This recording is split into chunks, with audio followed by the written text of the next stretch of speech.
This episode brought to you by How to Write Manga, your complete guide to the secrets of Japanese comic book storytelling. Available wherever fine ebooks are sold.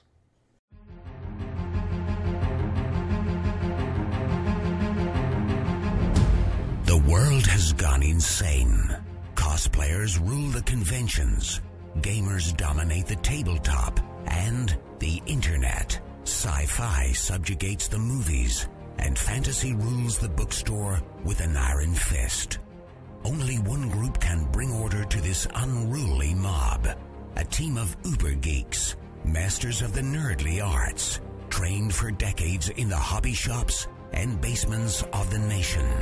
Mobilized by the secret masters, they are the Department of Nerdly Affairs. Hello everyone, and welcome to the Department of Nerdly Affairs. I'm your host, Rob Patterson, here with my co-host, Don Chisholm. Giggity giggity. And today we're talking about bad movies. We're talking about the movies that you know are bad, but you still love. The terrible movies that bring a smile to your face every time you see them.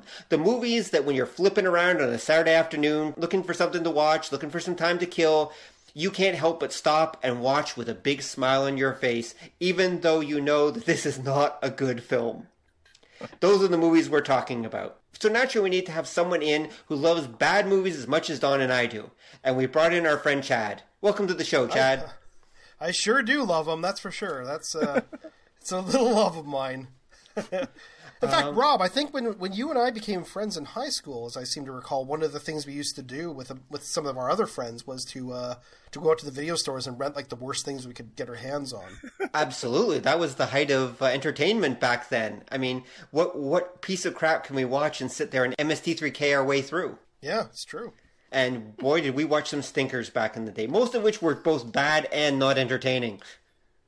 Yeah. It's only the very special ones that hit that sort of so bad it becomes good. Yeah, that's why I can say I've seen a lot of bad movies, but not all of them were all that entertaining. Unless, of course, they come from Japan, in which case they're awesome. I think someone just snorted their Coke. Anyway. I'm not judging. Whatever gets you through the show, man. All right. So I think that it would only be proper for Dawn to go first. So what we're going to do is we're going to do our countdown. We're going to do our number threes, our number twos, and our number ones, and we're just going to cycle through. So we have a little variety going. And I think that Dawn would be the best person to start. So Dawn, tell us, what is your number three terrible movie that you love? Okay. Now this is I want to add a little bit of a kind of disclaimer explanation before we start. Mm-hmm. We've talked for a while about doing a cult film episode, and that's kind of problematic because there isn't really a good definition of what a cult film is. Like, people think they're the cheesy ass films that folks love, but there's a lot of them that were expensive. Like, I count a movie like Labyrinth. Mm-hmm. Which was big budget, big names. I mean, David Bowie's Package was like starring in that film. Mm-hmm. I think it gets an extra, like a separate credit, doesn't it? It probably, kinda. Yeah. Movies I don't want remade in 3D, but anyway. But it's that idea that it's considered a cult film because there's a small but dedicated like fan base. So I thought doing something like this where we specifically talk about bad films that. Mm-hmm.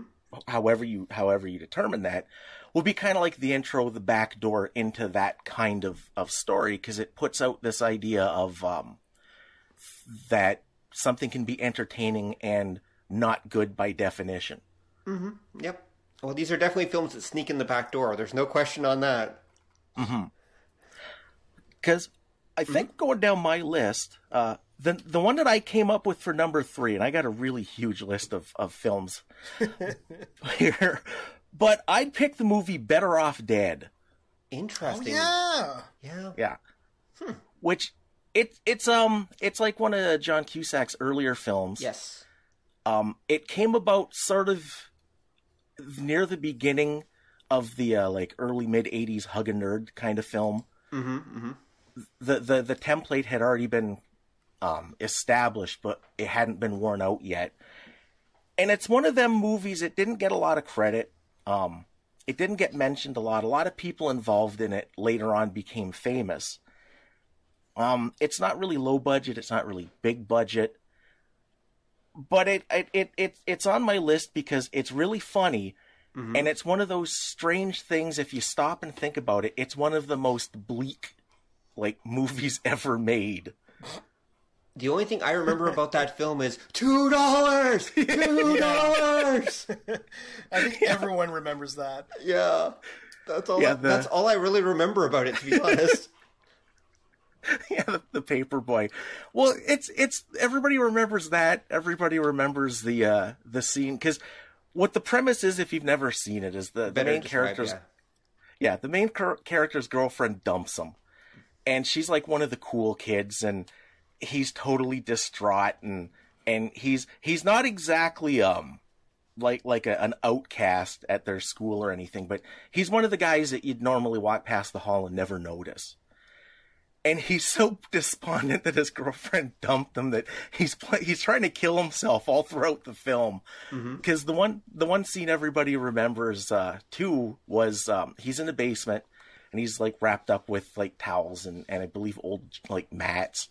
And he's going to cover himself in gasoline and set himself on fire. Mm-hmm. And this is where I say the movie gets pretty bleak. And the neighbors with their son Ralphie come over, and they go upstairs for dinner.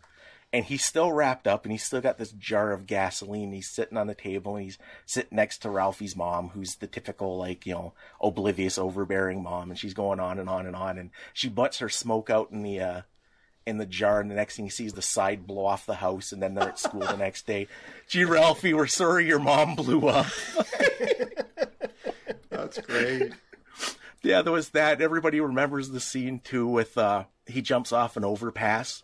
Mm-hmm. Yes, I do remember that. Yeah, into the freeway, and he ends up in the back of a garbage truck, and he's saved. And he's driving down the street, and there's these two guys fixing the power line, and they're both black guys. And the one guy looks at the other and goes, "That's a shame, throwing away a perfectly good white boy like that." Yep, I remember that. That actually was in the commercials, as I recall. Yeah. Yep. Yeah. Yeah, it was. Oh, I remember some of the other bits from that movie that were they're just these oddball, funny things. They're, you know what I mean? They would be hard to pitch this to a room of executives. There was the one character, it was a girl in the school that was going out with the entire basketball team. That's his ex-girlfriend. Well, I thought that was a different girl, because there's a whole joke where the whole team is surrounding her the whole time. And she gets up they're in the cafeteria, and she gets up to go get a drink, and they all stand, and they make this this unified grunting noise. Right. They go, ugh. And she's like, "It's okay, I'm just getting a drink." Ugh. And they all sit down again. Yeah, that's it. That was somebody else. Because that's the whole thing with the main guy. He thinks that everybody else is dating his ex. Oh, okay. So is the whole movie then really from his perspective? We're watching it kind of maybe... an unreliable narrator, basically. This is his version of reality, which may or may not actually be reality.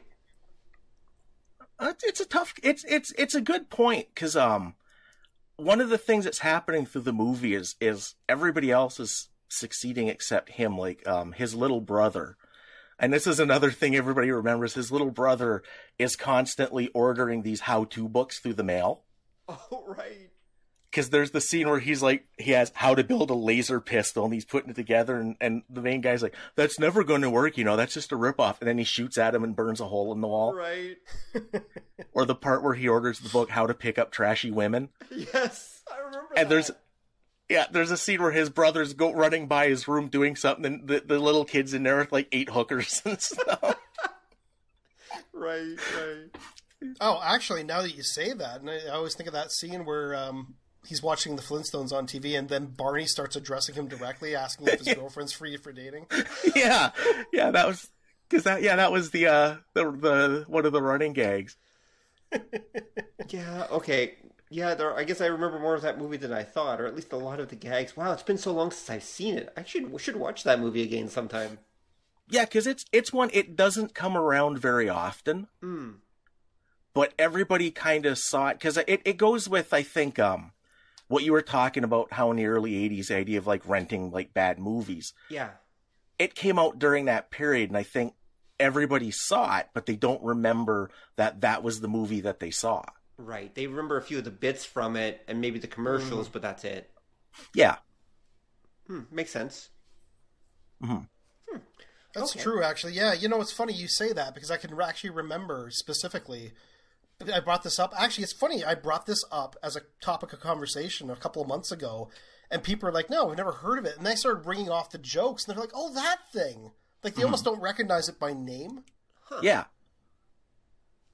Okay. Yeah, because there's a bunch of, like, movies that I think that happens to, because, like, this one, they fall into a pattern. There was a bunch of movies of this genre with this formula, with these characters that came out. So your brain only picks out the one or two main ones, and then the rest of them kind of all get turned into a soup. Yeah, it sounds about right. They all kind of just blend together. Yeah. Okay, I could totally see that. So that'd be my pick for number 3, because again, it represents that idea of how certain genres come about, how that stuff kind of all gets filed away in your brain in one category. And it was genuinely funny because they were willing to do things and go a little bit more into things than a lot of the other films of this style at that time. All right, then. So, okay, Better Off Dead. Good pick, Don. Okay, Chad, what's your number 3?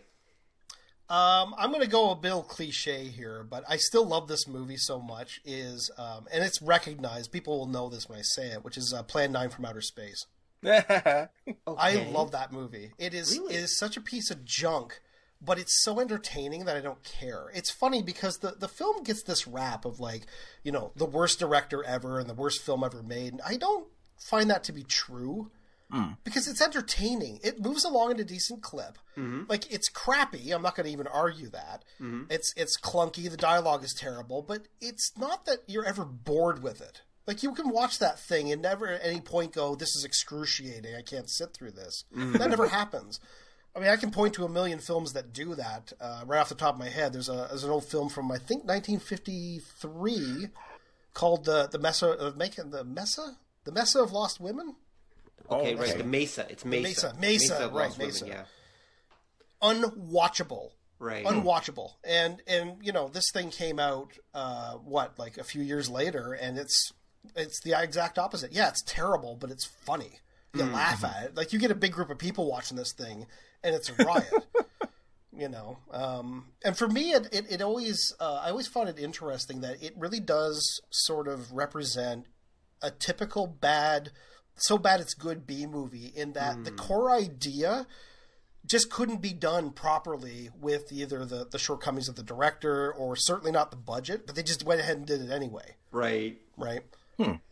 For anyone who's not seen it, it concerns the Plan 9 refers to a plan by aliens to resurrect the dead and have them, march on the capitals of the world to stop humans from developing solarmanite or solarnite. It's a way to ignite the sunlight itself. So, of course, if humans figure this out, they'll blow up the universe because the sunlight goes everywhere, right? So. Okay. Right, of course, naturally. Yeah. So, and of course, because there's no money involved, it's all, all these zombies that get resurrected is like one every couple of weeks. So I guess their plan was going to take place over the course of several hundred years, I guess? I don't know. They could it's only also resurrect one zombie every couple weeks? Well, come on, you don't have the budget for crowds. What are you talking about? Okay. Yeah. It's also famously Bela Lugosi's last movie before he died. Right, yeah. But don't worry, even though he died halfway through the damn thing, it's they got Ed Wood, the director's wife's chiropractor, to stand in for him for the rest of the movie. And no one noticed. Well, no, he had identical ears. See, that's why he was cast. So if he keep the cape up over his face, you'll never know. Yeah. Never mind that he was like a couple of inches taller than Bela Lugosi. He had a completely different body shape and face. Right. And that's okay. It's okay, yeah. Like, it really is like Ed Wood's a very interesting guy because he was so obsessed and really legitimately loved filmmaking that it just sort of went beyond his abilities. Like, he wasn't good at it, but that didn't stop him. So he just kept cranking these things out. He just liked it so much. So, no, it's you can easily find this thing now on YouTube, and anyone who hasn't seen it really should. It's just fun, Right. Mm-hmm. So for me, it's like, budget aside, sometimes the budget actually makes it funny when it's terrible. Right. Yeah. Of course. And this thing's like a poster child for that. So Okay. Yeah, I can see that. that would be my number 3. That's a good pick. Yeah. Now, for number 3 for me, okay, I'm going to pick a movie that's both a cult movie, literally, and a movie that probably neither of you have seen, actually. I'm guessing you haven't. You might have. I'm going to pick a movie called Kung Fu Cult Master. Have either of you ever seen it? No, I haven't anyway. It Sounds familiar. It's occasionally found under the name Kung Fu Cult Master. There are versions of it where they actually spelt cult wrong with an O for some reason, so it's apparently about like martial arts horses or something. I don't know. And there's also its real title, which would be New Heaven Sword and Dragon Saber, which would be the proper Chinese title for it. It's a Hong Kong film starring Jet Li. It came out mid-80s. It's based on a beloved martial arts wuxia epic serial story that was about 70, 80 parts long, that they condensed down into like two-hour movies, except the first one did so badly they didn't make the second one. And so because it's this massive epic serial that they've taken like 30 episodes worth of material, and literally episodes, there's a TV version as well, and they've condensed it down into like 2 hours, maybe give or take, it is batshit insane in its plotting, but it's also incredibly fun. Like, it is the movie that truly made me love kung fu movies like nothing else. I mean, I saw it by accident once, and the plot is inherently fairly simple. It's a kung fu movie, which basically means it's about a whole bunch of different martial arts societies that are all at war with each other. And basically 2 members of these societies, a man and a woman, who are the 2 kind of stars of their martial arts societies, get together and they have a kid. It's a Romeo and Juliet thing, okay? And they die within the first 5 minutes of the film. However, their kid, Jiang Wuji, I think his name is, actually survives, but he's like crippled because like one of the evil kung fu guys actually hits him and like basically like disrupts his like inner energy and such. So he's completely crippled. He can't do martial arts, and he's basically left in the care of the father's martial arts society because the mother doesn't give a crap about him and doesn't care, and everyone just wishes he was dead. And so he basically lives his life being completely bullied. And then one day he falls down into a chasm, falls into a cave, and meets a crazy martial arts master who's chained to a boulder. That he can make the boulder fly around or roll and fight with the boulder, never leaving the boulder. His arms and legs are completely chained to this thing. And this, and Wuji tricks the master into like teaching him bizarre kung fu, solar kung fu they call it, which helps to kind of rebalance his system. And then he basically goes on to become a massive martial artist and gets involved in like the war between all these societies, and all sorts of bizarre crap happens. And the story moves at like 100 miles an hour, and it's just so over the top, so everywhere. And I have watched it about 10 times, and I love it every single time I watch it. It's just fun. It's just pure martial arts fun. It's like, screw plot, let's go for spectacle and awesome martial arts fights. Well, that seemed to be the approach of those kind of films in the 80s from that country, wasn't it? Like, it was just kind of like, it gives a rat's ass if this makes sense. Just let's do it. Well, this is actually from the 90s, but... was it? I thought it was the 80s. No, sorry if I did. I was mistaken. It's mid-90s, not mid-80s. Sorry. Don threw me off with all the 80s talk. But you're right, actually. I mean, Hong Kong at this point was churning out, like, movies. In the 80s, 90s, 70s, they just churned out martial arts movie after martial arts movie. And most of them sucked. Mm-hmm. Most of them they throw a lot in, but this is one of them, except that they actually had a budget. That's why the second one was never made, because the first one lost a lot of money. And it cost a lot to make by their standard, of course, which means it probably cost a couple $1 million to make, maybe. And Jet Li was known. He's the lead in this movie, so you can tell the martial arts fights are good. And yeah, it's just generally just a really fun film. I recommend people actually look it up. Kung Fu Cult Master. You can probably find it. When I was living in Taiwan, it would literally be on about once every 2 or 3 months, because I get the feeling that it's one of those films that even there, it's a film that when it came out nobody cared, but since then it's kind of become a beloved cult classic. Oh. Huh. And so I mean, so I would watch it when I was in Taiwan. Every now and then I'd turn it on Sunday afternoon, and bang, there it is. It's like awesome, and I'd watch it again. I'd sit there and watch it the whole time just because I enjoyed it so much. So so my number 3 would be a literal cult film, Kung Fu Cult Master. And I highly recommend people check it out, like I said, on YouTube. And you can probably find it pretty easy. And you guys should check it out too if you get the chance. It's actually, it's so over the top and so fast paced. It's just pure fun in a can, basically. You don't even have to like martial arts movies. You'll enjoy it. Trust me on this one. Huh. But is it good? No, not really. Yeah, but again, is it entertaining? Then if it's entertaining, then it technically is good. Yeah, that's true. Yeah. That's true. But if we're doing that, then wouldn't Star Wars: A New Hope also count? Anyway. Actually, I considered putting that on my list just for shits and giggles, actually. Because it is not a good film. Like, it's a horrible film in terms of many, many elements, yet it's one of the most entertaining films ever made. True, but at the same time, it's not like the production values on that thing were so terrible that all the X-Wing fighters are on dangly strings. That's true. That's true. or during the Death Star, because again, when going back to Chad's number 3 pick, or during the Death Star run, that they actually just had like paper plates they set on fire on the end of a string. I know. Which, Plan 9 is a good choice. I have to. Yeah. Yep. All right. I definitely agree. All right. So, sorry. Oh, I was gonna say I gotta see that the Kung Fu one. Kung Fu Cult. I'll send you guys a link. I'll put a link in the show notes.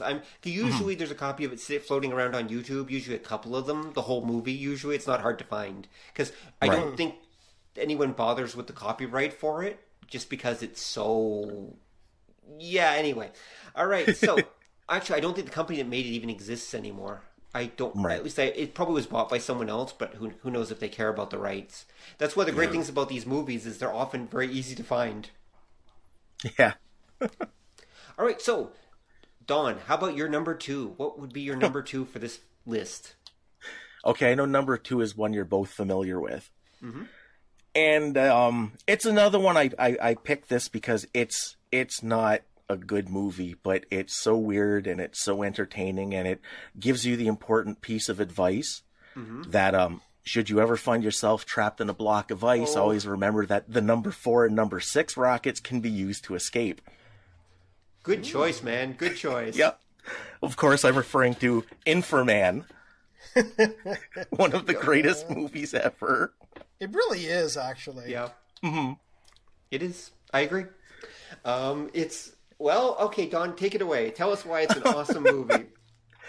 Well, for anybody who hasn't seen it, it was a Hong Kong I don't know if homage or ripoff would be the I'd go with rip-off, actually. They were definitely aping the Ultraman 70s, thing. Yeah, let's not make up any excuses here. Yeah, it's hard to excuse if you've seen it, but it's essentially like it's called an Ultraman ripoff. It's probably a little closer to a Kamen Rider ripoff. That's true. Even though like they both it's if you've ever seen like a 70s Japanese tokusatsu film, it's that. Mm-hmm. Where just the evil horde. Yeah. The evil horde of aliens attack from like the Earth's core. They have like the faceless minions who are like skeleton guys in motorcycle helmets for some reason. Mm-hmm. The secret force good guys ends up they're totally useless.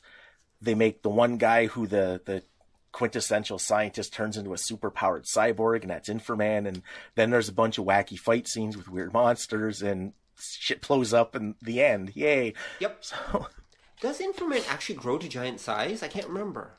Yes, he does. He does. I remember this, and this is why I saw it just before. Mm-hmm. I'd seen an ad for a company called Cosmic Connections in an old Marvel comic. Right. And they were like late 70s, early 80s. They imported Japanese model kits. Mm-hmm. And I remember because we ordered the catalog because I was hoping to get a model of the little spider monster guy from Inframan.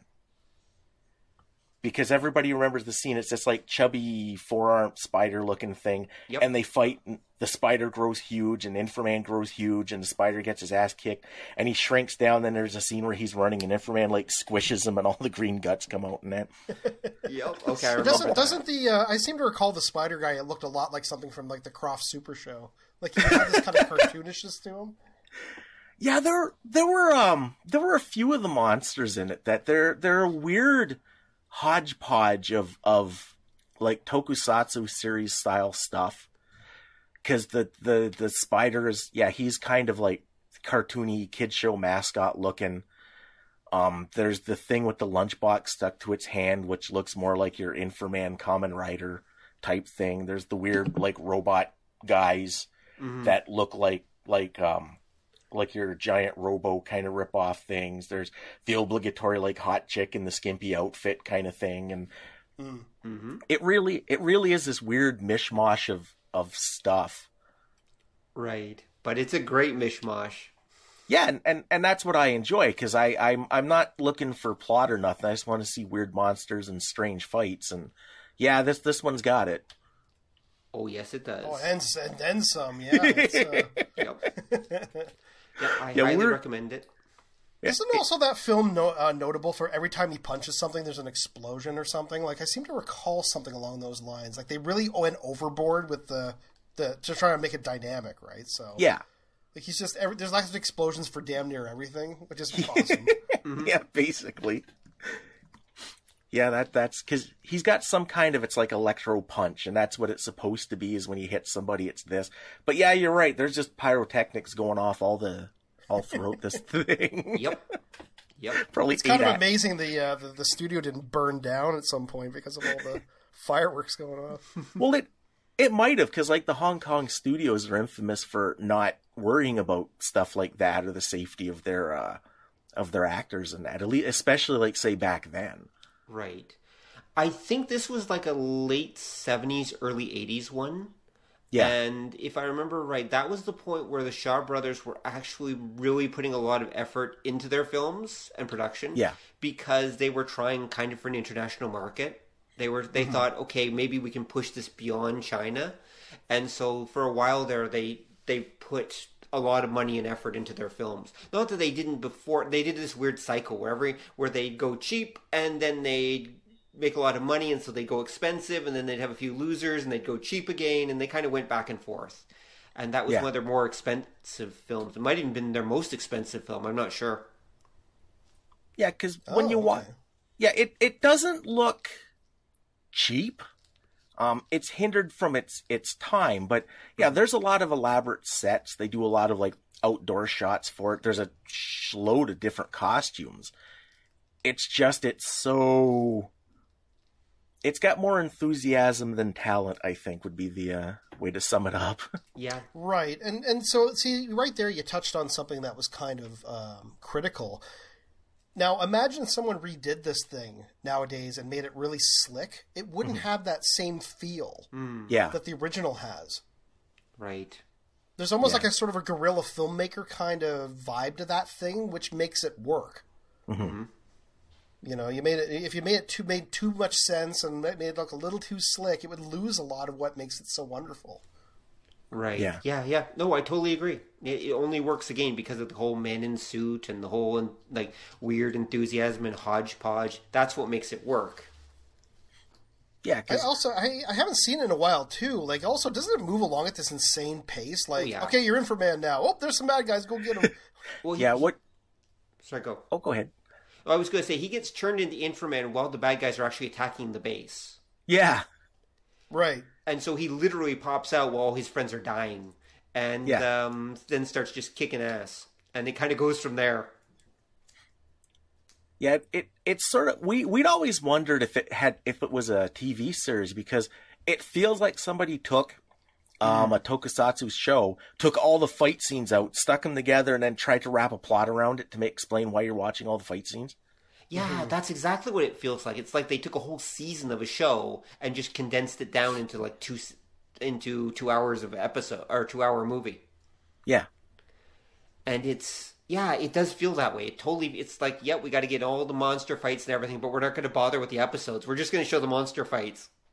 Yeah, nobody cares about the story anyway. Well, except there is kind of story. Like, they'll defeat a monster, and then it'll be like a couple weeks have passed or something like everyone's gone into downtime and is relaxed, and there'll be the start of like, oh, here comes little Billy and his friends, and here, we'll show you around the science center, and then suddenly the monsters attack again. It's like, weren't the monsters just there? Why did you invite these kids to come over?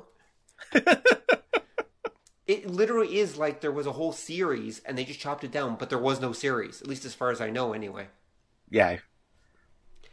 Or maybe there was supposed to be, and then that's what they did. They just took the pieces of what was supposed to be a series and slapped them together. I don't know. Or maybe it's just a homage to those types of series. But okay, see, I think it's what you just literally said. They looked at something like Ultraman and went, and the Sentai stuff from Japan, and went, we'll do a movie version of it. And they literally just took that formula, stripped it down, and went, make a 2-hour version of it. Yeah, probably. I think that's why it has that feel, as you say, that TV feel. Yeah, because they were literally copying the formula verbatim. Yeah, yeah, I could totally see that. So in a way, it's very similar to Kung Fu Cult Master then, where they've taken something that's much longer, condensed it down, and that's why it has the weird frantic pace. And you're just kind of getting a highlight reel in some ways of what would normally be a whole long series. Right. Yeah, well, in this case, I think what it is, it's the opposite of that. They take something that's actually normally shorter and went, we'll just string a bunch of them together and then, that's true. Run it as a whole story. And throwing a monster with a lunchbox stuck to his hand. Right, exactly. All right, so Chad, what's your number 2? Well, my number 2 also comes from out east. It's the... actually, it's funny I bring this up in lieu of the new King Kong movie just coming out, because my second choice is the Japanese North American co-production King Kong Escapes. Oh. Yes. The 1967 film that was kind of roughly based on a Rankin Bass animated cartoon of King Kong that had come out. Yes, it was. Yeah. And it's almost like watching a really surreal live-action cartoon. I mean, it's funny that it has that as a source material because it feels like one. Even right down to the English dub. The main bad guy, Doctor Who, no relation. Or is there? Dun dun. Dun dun. Is voiced by Paul Frees, who's a cartoon voice actor. In fact, most notably known for voicing the character Boris Badenov from Rocky and Bullwinkle. In fact, he sounds exactly like that. So Boris Badenov is now an Asian guy that is trying to abduct Kong in this movie. Right. It is surreal. And the Kong suit is awesome. It's like I describe it to people who've never seen the film as they went to someone who's never seen a gorilla and then gave them a verbal description of what one is. And then he just made the suit based off that. Like it's this weird, sharp-toothed, glassy-eyed thing that. Yeah, it is. It doesn't look real in the slightest. No, and that's what makes it awesome. It's kind of ratty looking. He fights his mechanical opposite. There's a giant robot Kong, Mechanicong, that he fights. Mechakong, yeah, it's awesome. It's really fun. It's just again, it moves along at this really nice clip. Even the plot, they want to abduct Kong to get him to mine for element X. Yes, which is a radioactive isotope that they hypnotize him to dig for it. And he's sitting there literally hammering his fist into this giant glowing rock, this blue giant glowing rock of this element X. It's really nuts watching this thing. Which leads to the question: why didn't just get Mechakong to mine it for them? Oh, well, they try earlier in the movie, but the radiation levels overwhelm it and it short circuits. Oh, okay. Well, there we go. See, they've thought it all out. They did think it out. Okay. That the obvious question was actually answered. Yes. So, no, it's great. And, Kong, it's funny, I also tell people, Kong in this movie is like, I describe him, if you were to remake the movie, and instead of a giant gorilla, you had a giant drunken hillbilly with a heart of gold, the film would be identical. Right.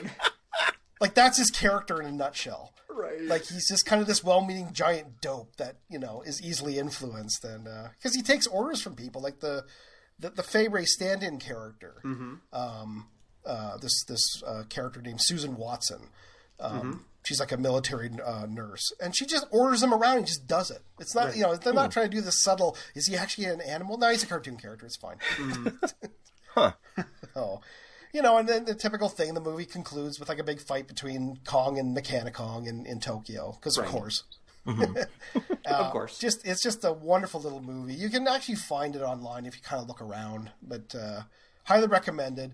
Don't go in expecting, Peter Jackson's King Kong or the original King Kong, or even that 1976 King Kong, or 1975, sorry. Just have some fun with it. Okay. Then I think I should continue with the trend. And I'm going to pick a movie that I know both of you know very, very well. And this one holds a special place in my heart because it was probably the first kaiju movie I ever watched.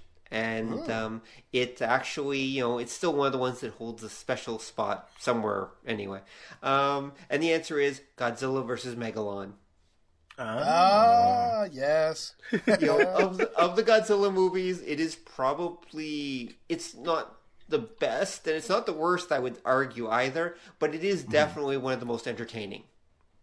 The plot, if I recall right, is something, if you can call it that, is something to the effect that our heroic inventor is making his super robot, and then these agents from an undersea kingdom called Seatopia show up and they want to steal it so they can turn it into a humanity-destroying monster, basically.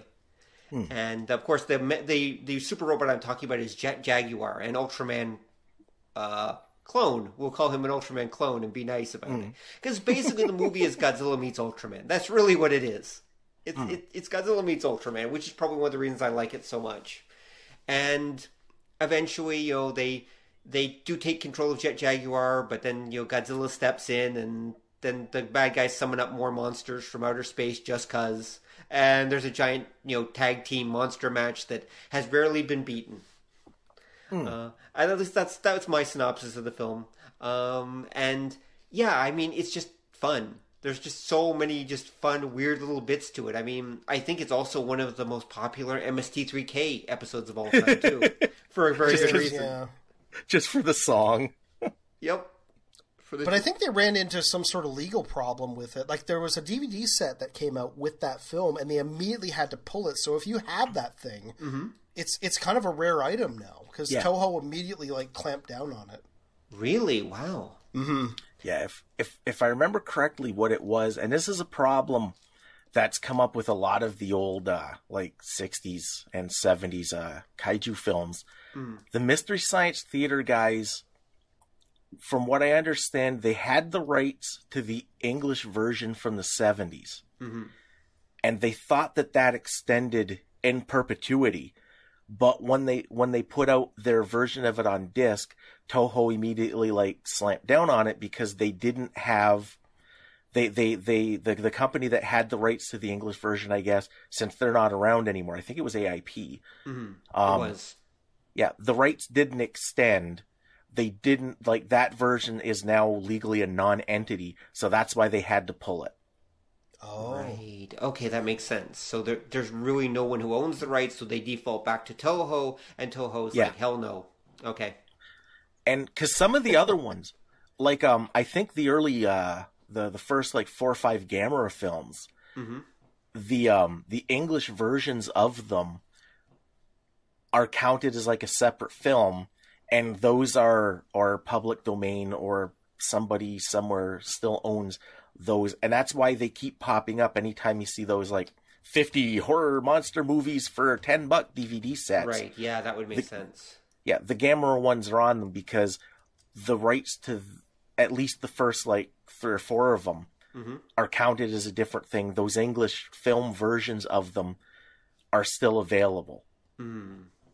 Okay, makes sense. Yeah, in fact, I think there is an actual committed MST3K Gamera box set. Yes, there is. Yeah. Yeah. So you can have all of them in one shot. Okay. Yeah. If you can take it. I was going to say, Rob, did you know that Godzilla vs. Megalon actually started out as a completely independent Jet Jaguar movie? No, I did not know that. The idea was to put out a film called Jet Jaguar versus Megalon. That was what it started as. And what happened is that as the film sort of progressed in its development stage, I guess the suits got worried of are we going to be able to support a proper movie with, a new character essentially. Right. And they got sort of cold feet about it, and immediately in a rush, rewrote the thing to put Godzilla in it. That's why he kind of awkwardly just shows up halfway through the thing. Yeah, he just suddenly pops up about halfway to 2/3 through the film, and just suddenly, hey guys, I'm here. Yeah, it's literally, gosh, you sure could use some help here. Oh, hey, there's Godzilla. Hey, Godzilla, come over here. Exactly. Well, doesn't Jet Jaguar fly to Godzilla and then talk him into coming? Yes, he does. Yeah. Yes, he does. Yeah, but it is awkward though. It is really kind of out of nowhere. Yeah, because he finds what was Godzilla doing there? And then Monster Island. Is that where he went? I think it's Monster Island. Yeah, I think it is, or Ogasawara Island, or whatever it is. Yeah, because they send him there because they know that the bad guys are coming, or is it? I think Megalon's already been unleashed, and they don't think Jet Jaguar can do it by himself. So they send him. They said we're going to reprogram him and send him off to fly to Monster Island and get Godzilla. Mm-hmm. Oh yes, it is. Actually, I just double checked it on Wikipedia just now. That's exactly what happens. Yep. Yeah. Okay. They send him to Monster Island, so there you go. They send him to Monster Island, say, Godzilla, please come help. And when I was a kid, that blew my mind. There's a Monster Island filled with all monsters that are as cool as Godzilla? Oh my god!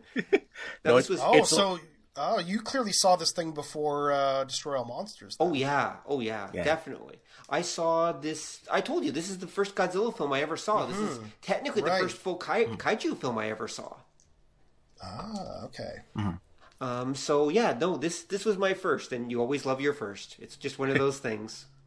Or at least remember your first. Sometimes you don't love them anymore, but you do remember them anyway.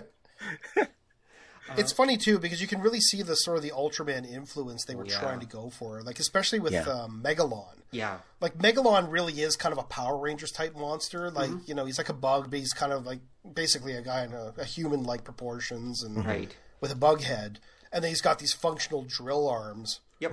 You know what I mean? You compare that to the other monsters in the Godzilla universe, and they're not quite as batshit insane as that. Oh yeah. Definitely, and then they summon Gigan and everything, which is also batshit insane. And it's one of those things where I think that it came out during the period when Ultraman was the hottest thing ever. Because there was a period during the '60s where Ultraman was the guy in Japan. Basically, he was the character, and I think that was done to capitalize on that. Okay. Oh, totally. But I love the explanation in the movie of Jet Jaguar becoming giant sized. And I remember in the MST3K version, they he grew to giant size to help out, and they're well, that's just as good as a reason as any. I thought they said he reprogrammed himself to grow to giant size. Oh, that's what it was. Yeah. I'm well, that's a good explanation. Yep. He reprogrammed himself to grow to giant size and everything. And then there's the whole sequence with the kid on that stupid thing in the lake when it opens up and the whole rescue the kid sequence. Yeah. For some reason, I always remember that. The dam breaks and that kid on that stupid floating duck thing. Dolphin thing. Yeah. It's a dolphin thing. Yeah, there we go. Yeah. But there's something about that movie. It literally is it's literally a giant monster wrestling movie. There's no other way to describe it. It's a wrestling match with giant monsters. Pretty much. And it's even got a ring. Remember, he creates the Ring of Fire. Oh, yeah. Yeah. So there's literally, and it takes place in an open field, not a city or anything like that. It's just this, because there's no budget for that. I mean, so it's just literally a Ring of Fire, and then they're fighting it out in the Ring of Fire, and it's, and of course, remember Jet Jaguar gives Godzilla a piggyback ride, and to fly him around and everything. That's right. Well, no, he does it specifically to get him out of the Ring of Fire, which Godzilla is afraid of suddenly for some reason. Despite being a fire monster. I don't know. What they needed was another monster to show up. It was this giant black and white striped monster that was a referee. Right. The Dada from Ultraman. Yeah, there we go. That would have been perfect. See, that's a good pick too, because Godzilla versus Megalon, there's a touch of the Ultraman influence. Just a touch. There was another show called Jumborg Ace that's really reminiscent of Jet Jaguar, and I don't know which one came first. But it's also too.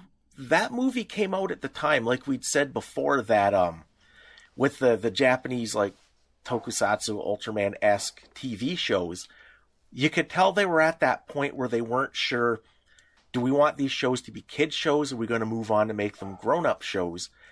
And I think, again, you do get some of that in like the Godzilla versus Megalon. Yeah. And then right after this, wasn't that when they did like the last couple of Godzilla films, which are like the super dark, super gruesome, like Mechagodzilla ones? Yeah, I believe so. Yeah. Yeah, and it does seem reminiscent of that idea that in that era they were at that point where the audience had changed and they weren't sure which way to go with them. Yeah, I could say that. Yeah, because in Japan, that movie, Godzilla vs. Megalon, I think was the first one to sell less than 1 million tickets. Like, it didn't do that great. Mm-hmm. It did better here in North America by comparison. Yeah. Right. And I think maybe that's why, Don, they switched over to go a little darker in Godzilla vs. Mechagodzilla. Right. Which I seem to recall was the first movie where Godzilla bled. Was it the like, first? on screen. I think it was. Yeah, it could be, because there was a certain point where they got really bloody for a while there, and that's probably it, yeah. Yeah.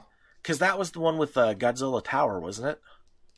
Yes. I think so, yes. Yeah, because that was the first, because that was, that was gruesome. And then the Terror of Mechagodzilla, where you saw them like split open the guy's like that scientist guy's daughter, and you saw all the parts and like meat bits and stuff, and then that was like the end of Godzilla for a little bit. Pretty much. Yeah, that's right. It just, I think the one after that was Godzilla's Revenge, which was like aimed strictly at kids. Yep. I believe. Kid filler, and then of course we'd get Godzilla 1984, wasn't it? Yeah. Yeah. And that was like almost 10 years later. Yeah. They took a break. The 70s, for some reason, the giant stuff like Godzilla and Ultraman in the Japan basically took a break. Like, for some reason, the 70s was just not the era for giant stuff. They kind of, I guess, maybe got sick of it or whatever, and so that was the era where you get tons of Kamen Rider stuff. Kamen Rider is a product of the 70s, but the giant stuff tended to take a break for a bit. You know what might have happened too? Because the 70s were also the era of the super robot for animation. And it might have been that, in a weird Fred Wortham kind of way, the idea of like giant monsters fighting kind of got fudged into strictly kid stuff. It's true. And then it became like the super robot. And then in the 80s, that shifted back over because, again, the new audience gets older. And then it becomes like a more mature audience thing. But right. Yeah, I can see that. All right, so let's move along then. So, Don, what is your number one? My number one bad movie.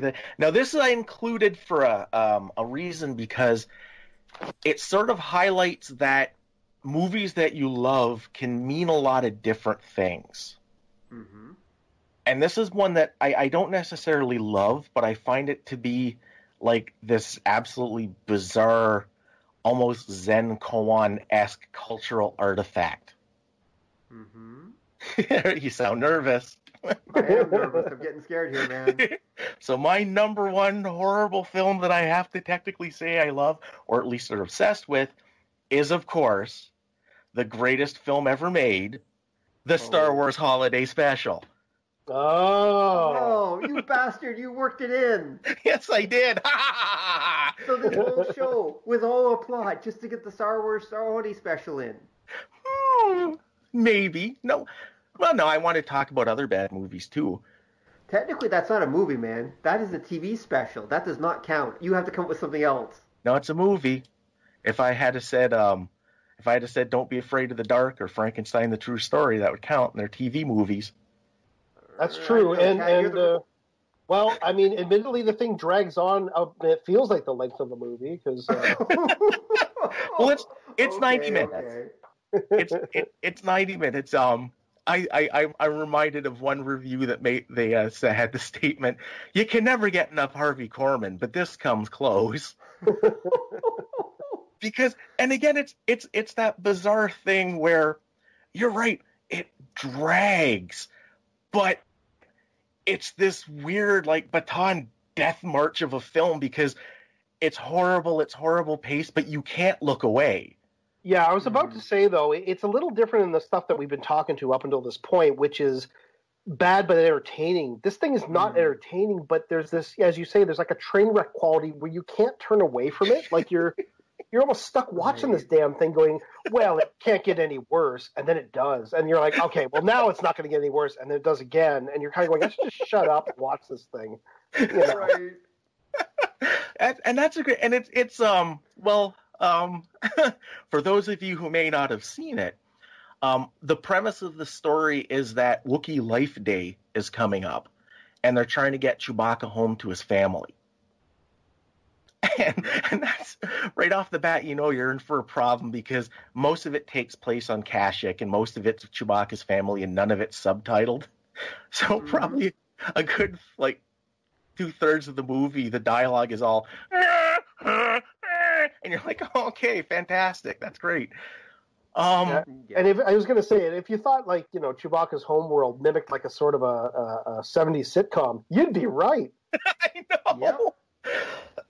and it's weird too because it's there's a lot of stuff in this movie that kind of weasels its way into the mythos because Kashyyyk looks a lot like Endor. Mm-hmm. That in a lot of ways it looks like a prototype for how the Ewok village works and such. This is, of course, the first appearance of Boba Fett. Yep. Chewbacca's family are canon. Like they've shown up in other things. In some of the post Return of the Jedi novels, I think it's like Chewbacca's cousin goes to the Jedi Academy. Mm-hmm. You never see a Death Squad trooper with a porn stash anywhere else, though. Because that's they don't use Jefferson Starship to take down the Empire a la Macross like they do in this movie at one point. Oh my God, it's the worst thing humanity's ever done. But if you're a Star Wars fan, yes. No, if you're not a Star Wars fan, this will definitely make sure you never watch a Star Wars anything ever. Like, yeah, it's pretty torturous. I'm amazed that the United Nations hasn't banned this damn thing. Like it's pretty mind-boggling. It is because Lucas disavowed all knowledge. Right, of course he did. Not just Lucas, everyone did. Like I remember, what's her name, Carrie Fisher. Carrie Fisher. For years was like there was no holiday special. What are you talking about? Yeah, but that never existed. She might not remember because she looks kind of toked up during her parts of this. That's because she was. Yeah, and it's the same thing when you see Mark Hamill. Mark Hamill looks like he's trying out for a glam band, but it's just after his motorcycle accident. he's like super makeup up because he still had some of the injuries in that. And it's one of them. I find it fascinating just because, and looking at Star Wars and Star Wars everything, it's so anomalous. And it's one of those things I've always wanted to know, why did it happen? Because again, Lucas was at that time too, he was pretty tight-fisted about the Star Wars setting and how did this, and then I'd love to know the story behind bits. Like I'd love to know at what point did somebody go, you know what would be great? People loved the cantina scene in the original film, but it was missing B. Arthur doing a musical number. And then all the other people went, yes, Bob, that's exactly what that movie was. It would be huge. It would be bigger if only they had. And I'd love to know the story behind all of that. Because, and this is where I say, like, it's a fascinating thing, even though it's horrifying as entertainment, because it's so off the beam. And there's so little said about it. Right. You want to know why, dear God, why? Okay, I can see your points on all of those. I mean, from what little I've read about the sort of its creation was, from what I understand, Lucas, he had sort of rules that he gave them and said, okay, you have to follow these, and then didn't really kind of pay attention to it. Maybe it just got away from him. Like, it's entirely possible. Even the network was like, "Don't worry, we have the best writers we have available," which may have been true. Mm-hmm. Just you don't put them on this thing, but they would have been perfect for Here's just a suggestion. I don't know if this lines up time wise or such, but not too long after Star Wars came out, Lucas's marriage hit the rocks. Mm-hmm. And that was one of the reasons why he wasn't involved really with Empire Strikes Back. I mean, he's barely involved with that film. He basically just hired other people and said, "Yeah, here's an outline, go make it." Okay. And it's because he was literally in the middle of his divorce at that point. It was a messy, nasty divorce, if I remember reading right. Mm-hmm. So I think those things don't come out of the woodwork. It's entirely possible that he was already having problems when the holiday special came out. Yeah. And so that's why he might have actually just said, "Yeah, okay, here's your guidelines, just go do something with it." But even I needed the money. Because even just the pitch, and then the thing that makes it so strange is that it's the first appearance of Boba Fett. Yeah. And that's a big deal. Like, he was kind of big reveal from the next movie, and the action figure was one of the first big marketing things that they had done, and everybody's and the part where they introduce him, it's an animated feature. It's like a little 10-minute mini film, and it's it's not like the rest of the show, because it's actually like a film with a little story and things happen, and it doesn't really make any more sense than the rest, but there's a structure to it. And you're like, well, how did that get thrown in right in the middle of everything else? Yeah, and it's also its Canadian connection, because that was done by Nelvana Studios. Yep. Yeah.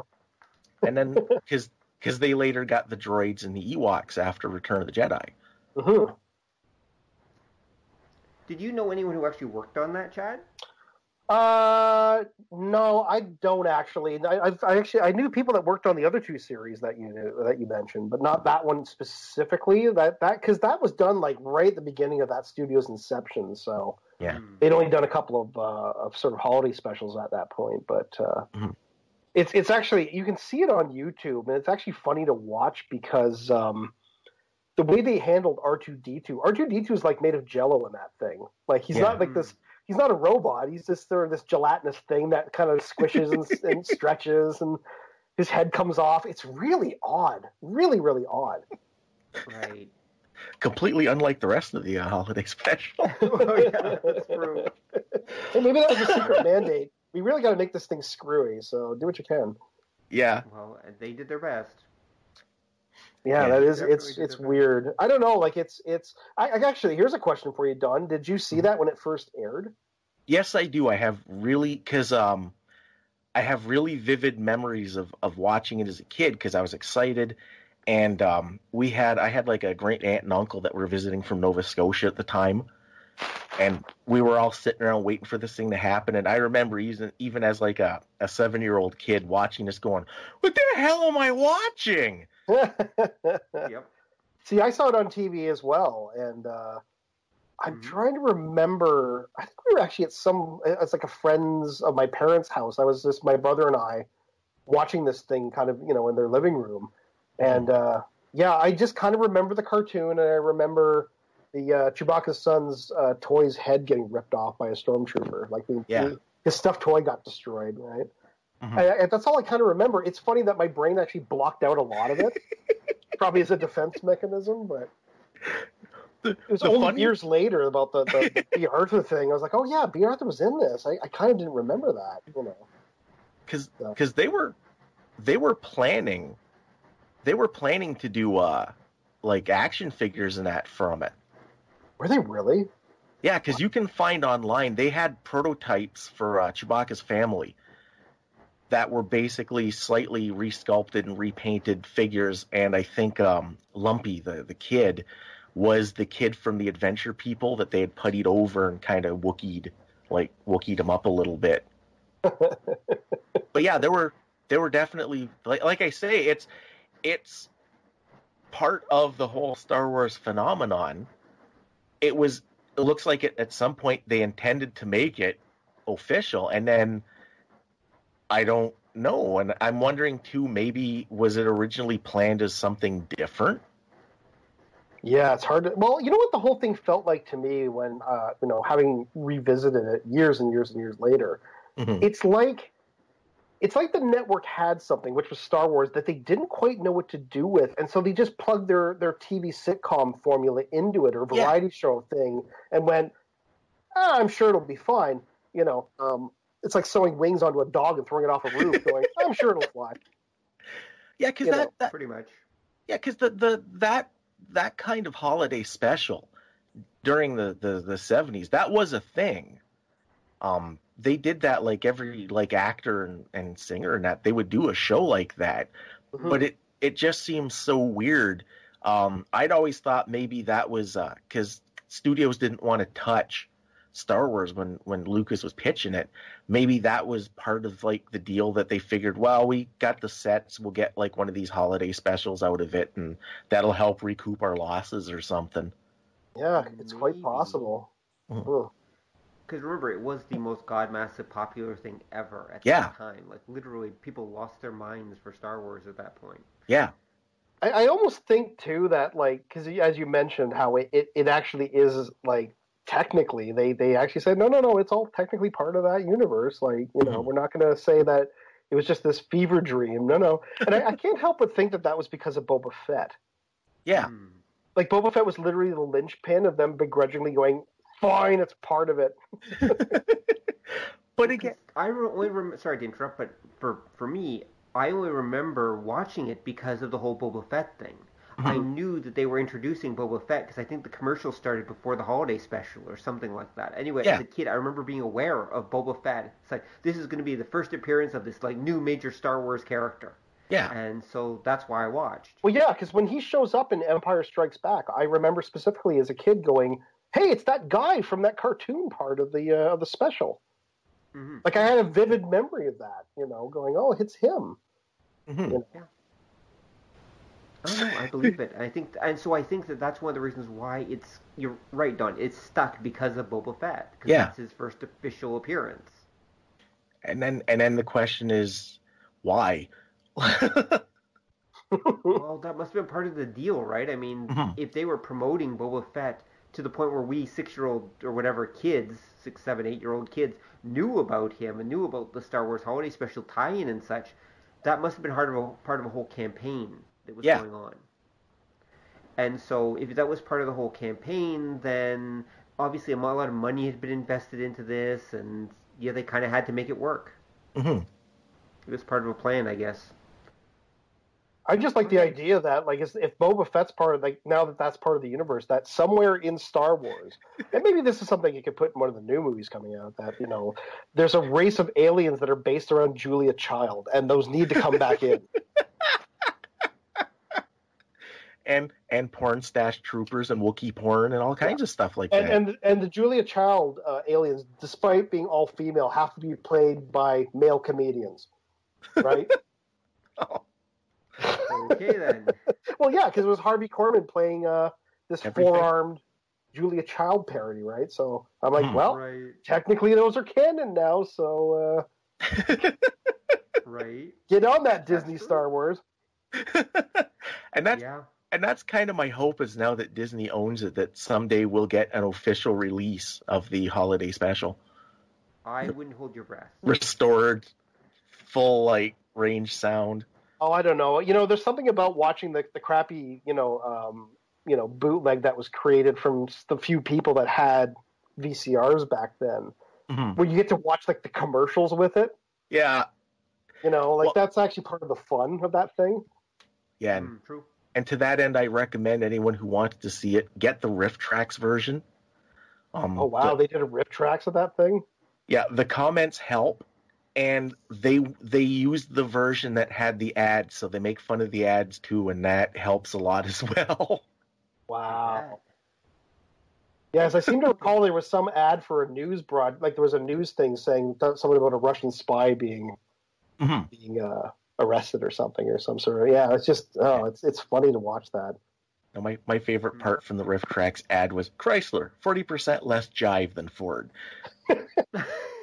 But you have to see the ad. Okay. Wow. Okay. All right. finally gotten out of your system? Are you happy now? Yes, I am. After a year and a half, you finally managed to get the holiday special onto our show. Yep, and now I would like to announce the campaign to have a restored version put on DVD. We'll have to get like Disney Home Video's email so people can email them in demanding this. Well, there you go. I'm sure all 5 people that listen to this show will definitely write in and help support your campaign, Don. Well, sadly, Don, there's probably a bigger campaign to also just wipe that thing off the earth, Yeah, but we just have to say it'll make Lucas unhappy, and everybody like, what? Lucas? That's that Jar Jar Binks making up guy, right? Fuck that guy. Well, there we go. There we go. Make it happen, people. Okay.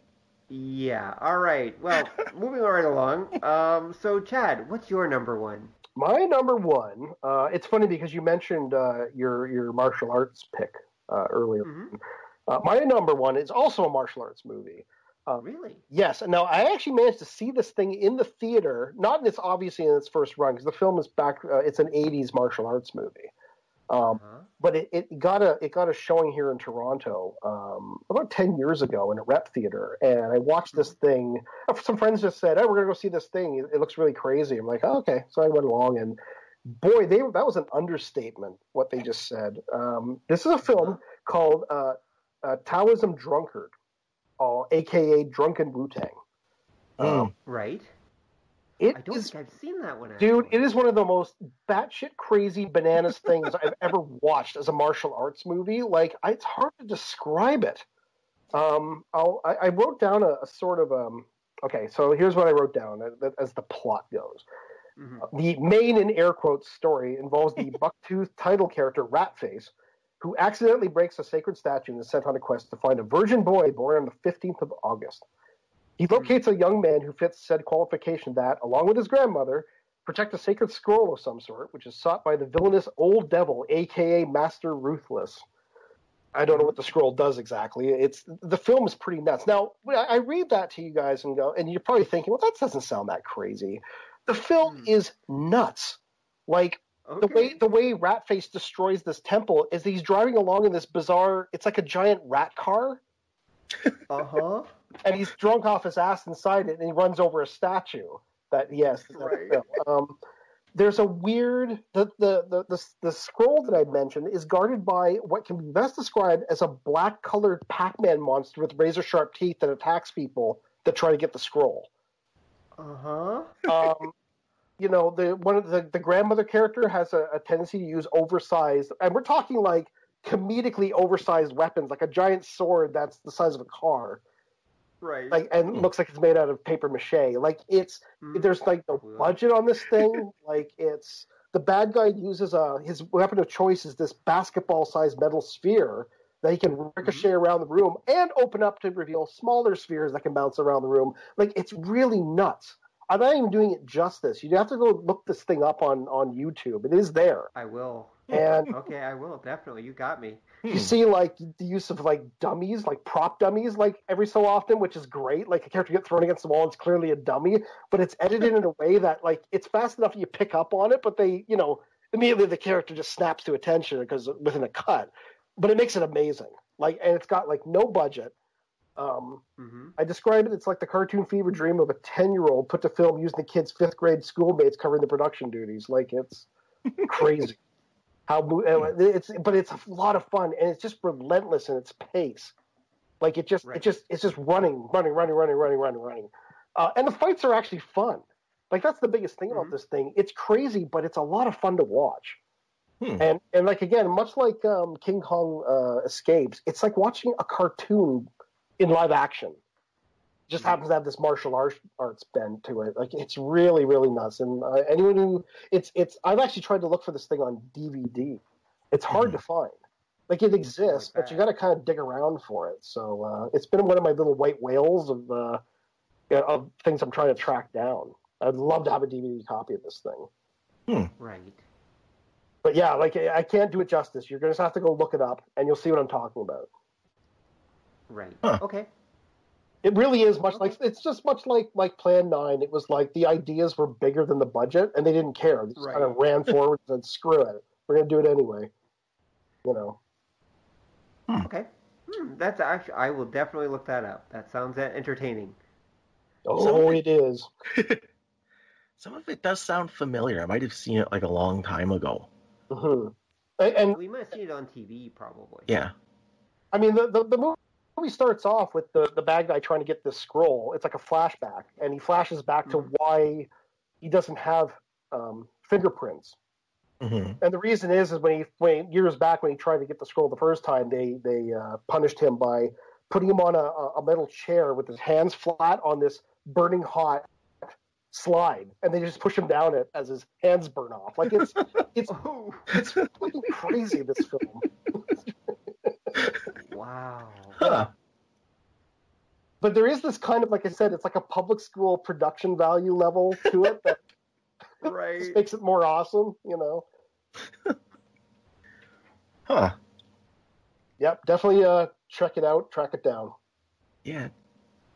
That does sound like a, I can't say In a fact, good one, but I know they have clips of it on YouTube, Rob, and I would highly recommend that you maybe put one of those up in the listing, like when you put this up on your website.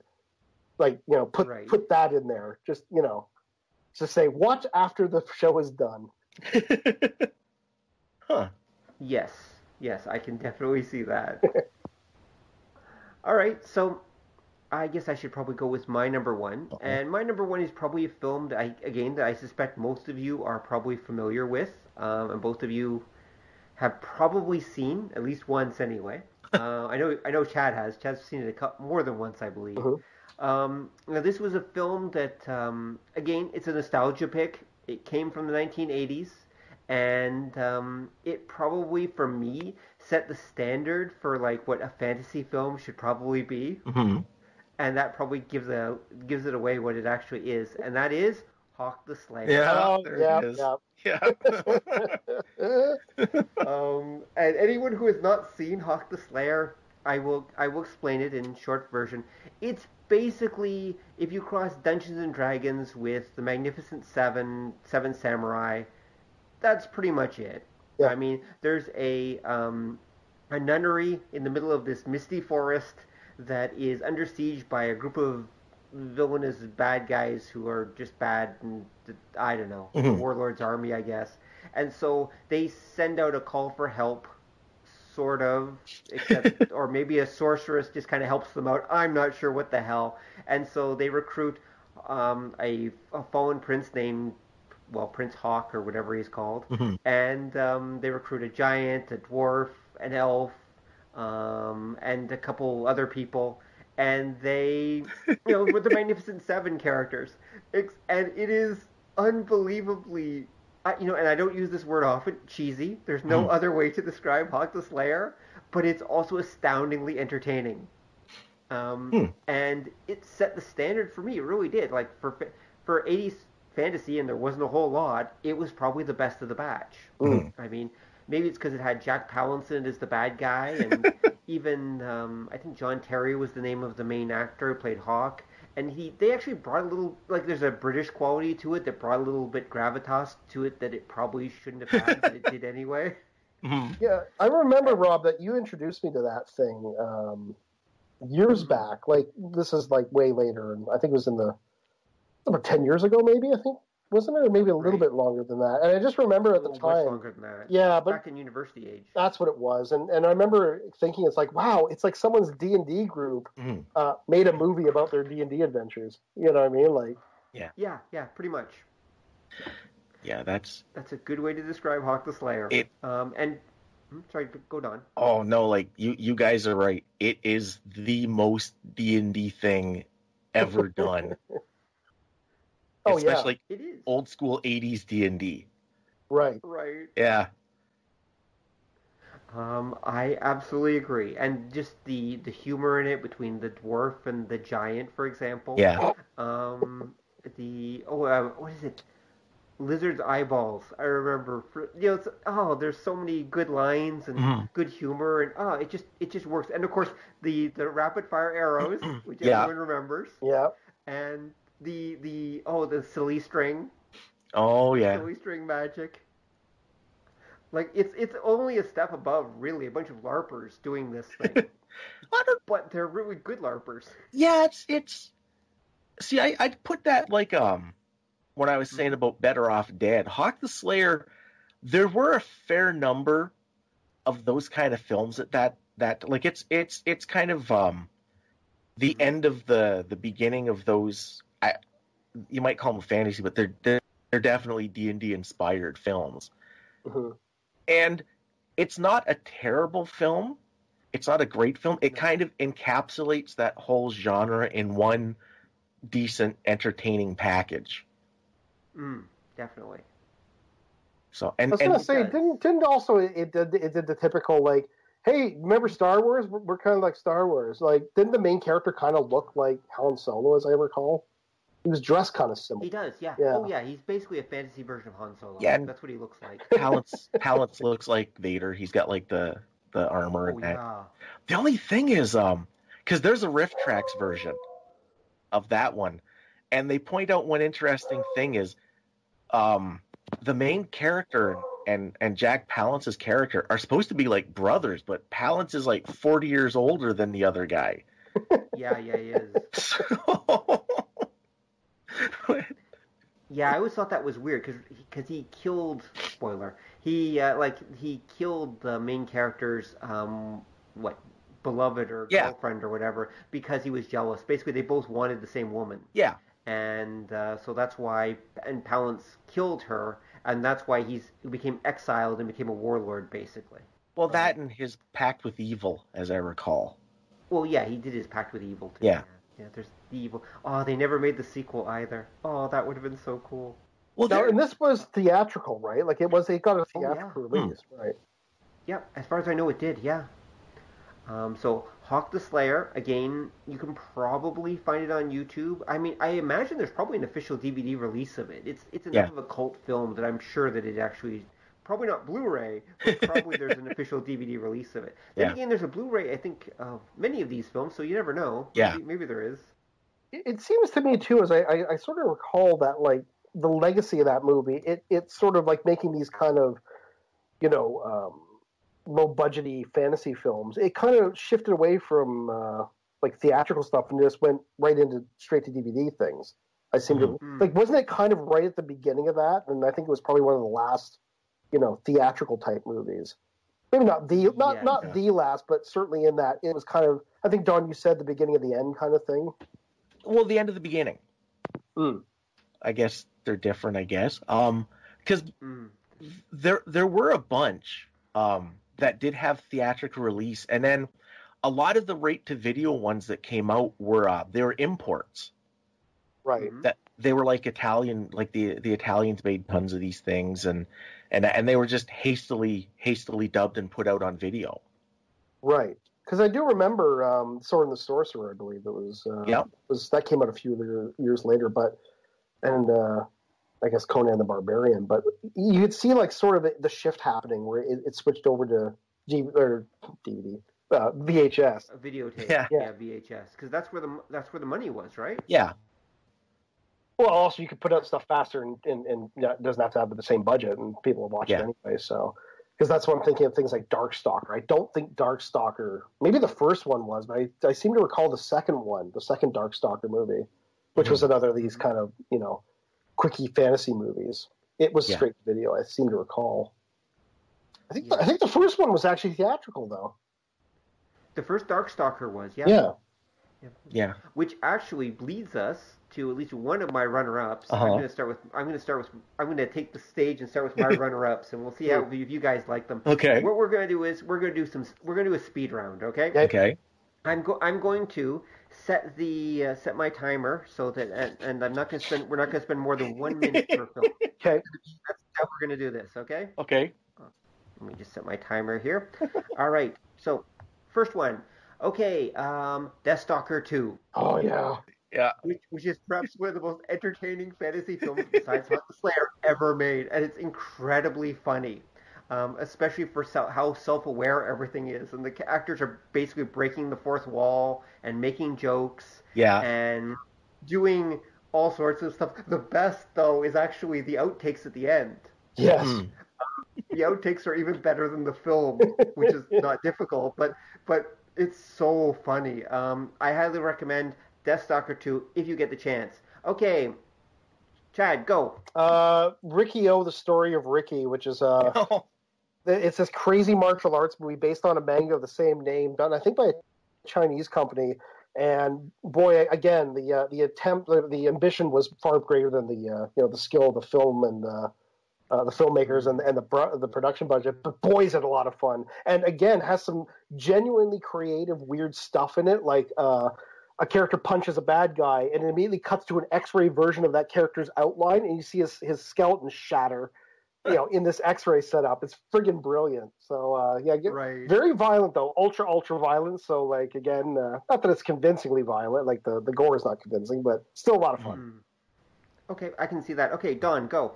My martial arts pick would have to be The Death Master, which was It was a 70s film. It's basically about this guy who's comes back after his wandering kung fu-ness. He's a hippie. He goes to the hippie commune where they're being besieged by bikers, and he beats the shit out of the bikers, and they decide to join the hippies, and that's when this ancient vampire shows up, turns them all into minions. Kung fu hippie versus biker versus vampire.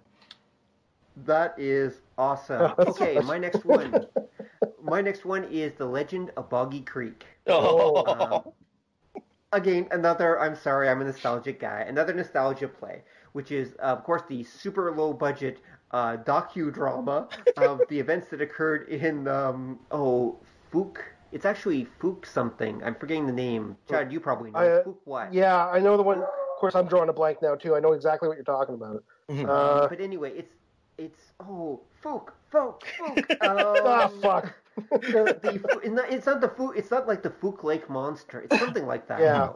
And anyway, it's supposedly based on these events that occurred around Fook, Louisiana, whatever it is, Fook, Louisiana, and about this Bigfoot-esque monster that was basically stalking the area and stalking this town, and it's played up as a recreation, so it's not a traditional horror movie, but it does build as it goes. It's surprisingly creepy as it plays out. Mm-hmm. It's also surprisingly boring when the monster's not on the screen. But as a kid, it blew my mind, and yeah, after watching that, I wouldn't go to the bathroom with the window open for years. And anyone who's seen it would understand why. Windows, curtains, summer nights, no, not good. But yeah, it's got some really scary moments. Worked for me, totally. Okay, Chad, go. I was actually going to put this in as one of my choices originally, but again, it's one of these weird movies that sits in sort of it's not really a bad film, but I know it was hated by critics, which was the Adventures of Baron Munchausen, which I love. It's a very well done movie, but people didn't I remember it was a box office bomb. Yeah. When it came out. Yeah. And then I watched it and I'm like, how did this thing bomb? I don't understand. It was well done. Beautiful direction, beautiful set design, just everything about that thing. And it has a really funny, interesting backstory to it about how when they tried to do this thing in Spain to save money, the sort of the gap in understanding English started making the show more expensive. So when they asked for cannons, instead of giving them, paper mache ones, they gave them real metal ones. So the budget just skyrocketed, Right. Huh. I can see that. Definitely. Don, go. More 80s cheese, The Dungeon Master. Oh, yeah. Okay. Yeah. Also known as Rage War, where an evil extra-dimensional entity captures a guy who's a computer programmer, because it's the early 80s and computers can do anything. So he has an armband that links him to his computer that lets him fire lasers and override stuff, as the evil entity sends him to all these different worlds where he has to fight in a Mad Max style race and beat evil demon zombie monsters and listen to Wasp for some reason. So, that sounds awesome. It is and it isn't, but it is. It's Richard Mall playing the main evil villain. Right, of course it is. Of course, Richard Mall, had a sideline. He was Bull on Night Court, and then he was a villain in every second Disney film that came out in the 80s. True. Yep. Okay, so my next one would be, going back to the Japanese realm, would be War of the Gargantuans. Oh, love that movie. Yeah, exactly. If for no other reason than the musical routine, what is it? My song gets Stuck stuck in in my my throat. throat. What's Yeah, it was the words get stuck in my throat. Yeah. the words get stuck in my throat. Oh my god. Boo earns. That is an amazing film. Again, it's a really good giant monster film, relatively speaking. But it's really entertaining. But it just has this weird side schlock, aspect to it, like that, for example, that just really makes it entertaining. So I definitely enjoy that one a lot. All right, so Chad, you got another one? Yes, The Giant Claw, which was another, speaking of giant monster movies, was it was a monster movie from the 50s, I believe. I think it was the 50s, or yeah, and it's sort of notorious for having the titular creature of the name of the film. My God, what had happened was they sent the effects footage to Mexico to save money and kind of got what they paid for. This thing is like this big marionette-looking bird, googly-eyed. In a weird way, it actually becomes horrifying because it's so terrible looking. Like, it's actually unsettling to look at. It's this kind of, it's got like a little tuft of hair, like it's got a bald head with a little tuft and teeth. It's horrible. But the funny thing is the movie plays itself out so dead serious that it hits this oddball fever pitch of like, this is what everyone's scared of? Like, Well, yeah, they actually almost convince you to be scared of this puppet because they are actually so earnest in the movie. Yes. Like, it really is like they took a almost A-grade film, so to speak, and then they stuck it, then they had like Tiny Talent Time do the special effects for oh it. yeah. And what's hilarious? So it's got this weird vibe. Yeah, and apparently when the actors had not seen this thing, they only saw it for the first time, supposedly according to legend, when they went to the first screening of it, and the main actor, I guess the lead actor of the film, like walked out to go get drunk somewhere. Like, he just couldn't believe what they were seeing. Yep, I can totally buy that. Okay, Don, go. Yep.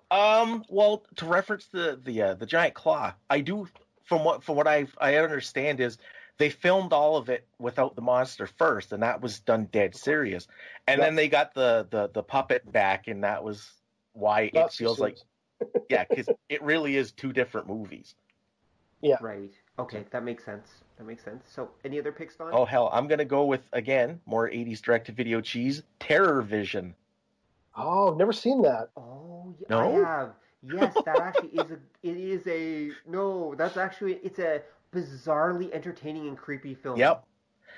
Yeah, it is. Yeah, it's this typical 80s yuppie hipster family that they get a satellite dish and they accidentally pick up an alien signal which broadcasts this weird John Carpenter's Thing-esque monster that ends up in the house, and it's slowly like killing off the family.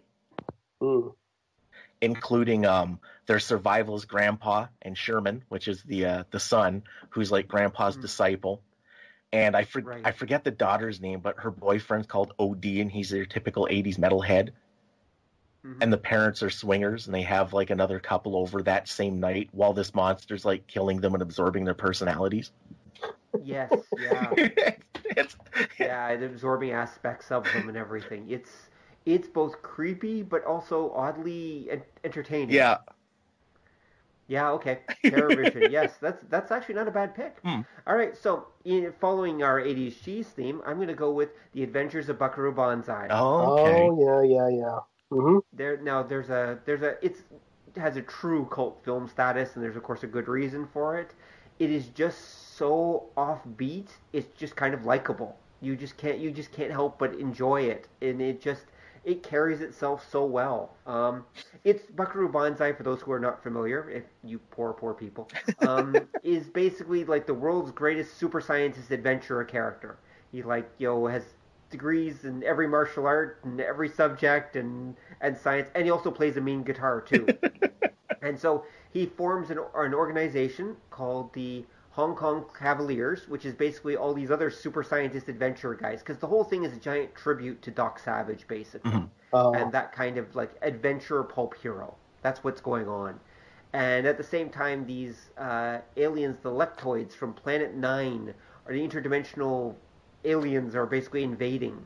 And so he gets caught up in the whole like stopping them from invading, because one of them that's actually not a bad one. No, Planet 10. Sorry, it's Planet 10.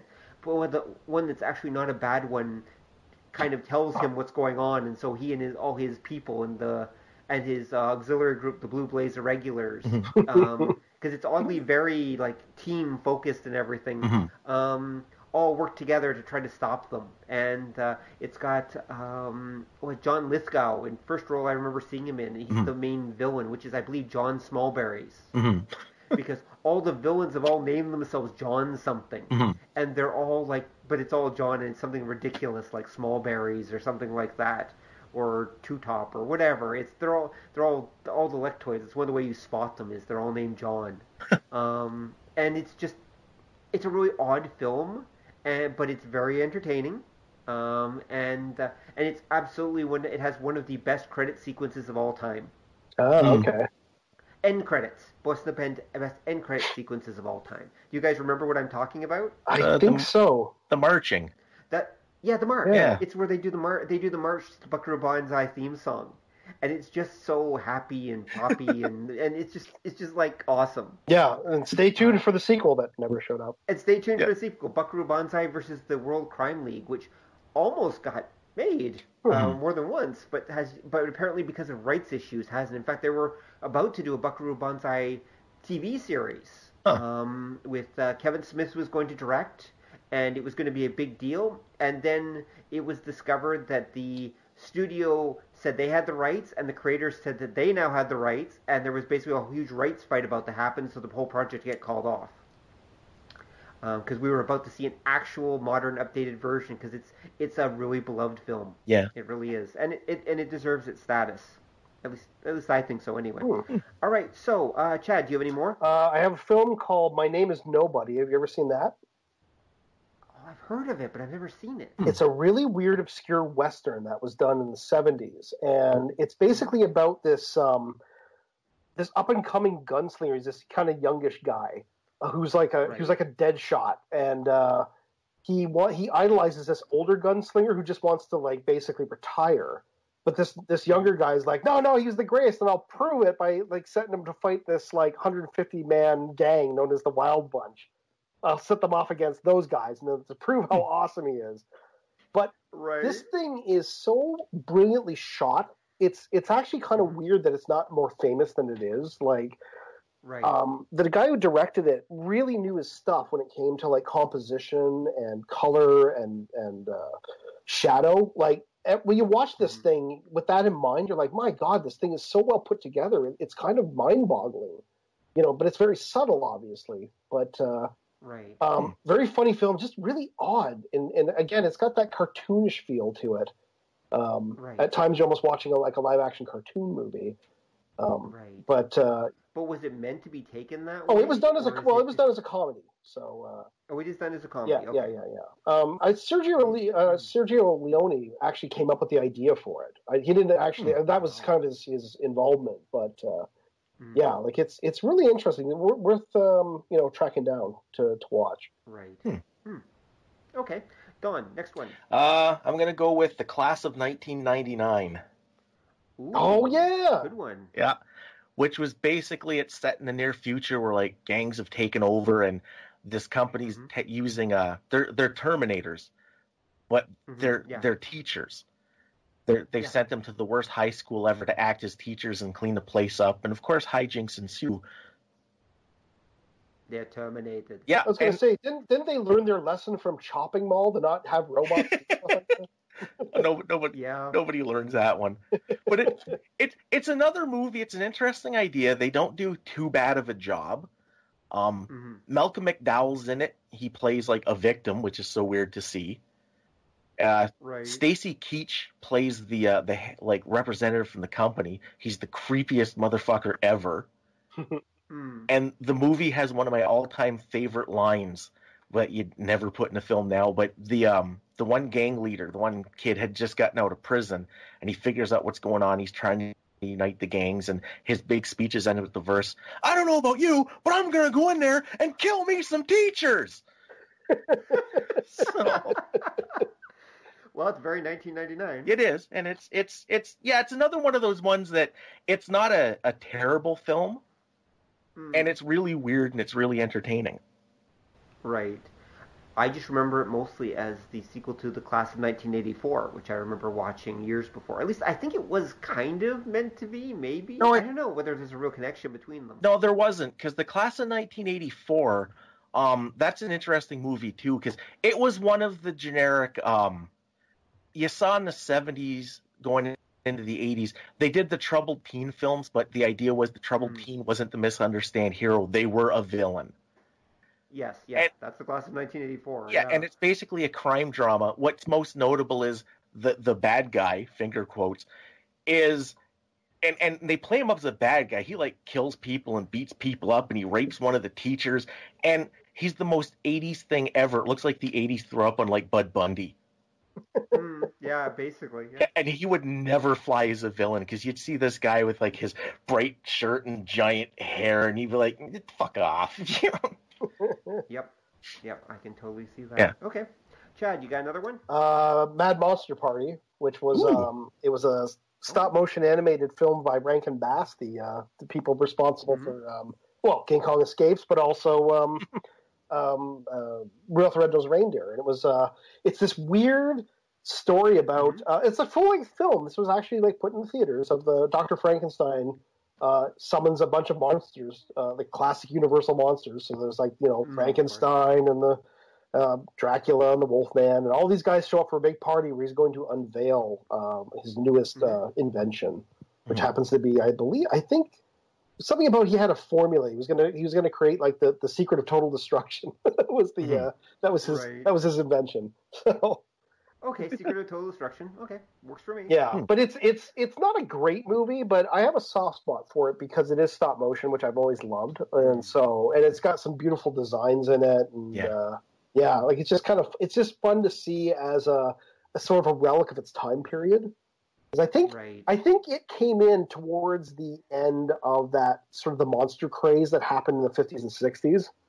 Right, yeah, it's probably a product of that, yeah. But at the 60s more. Well, what's interesting is that you can see in typical, cartoon fashion that they just jumped on whatever, was popular at the time. So the spy films were becoming popular.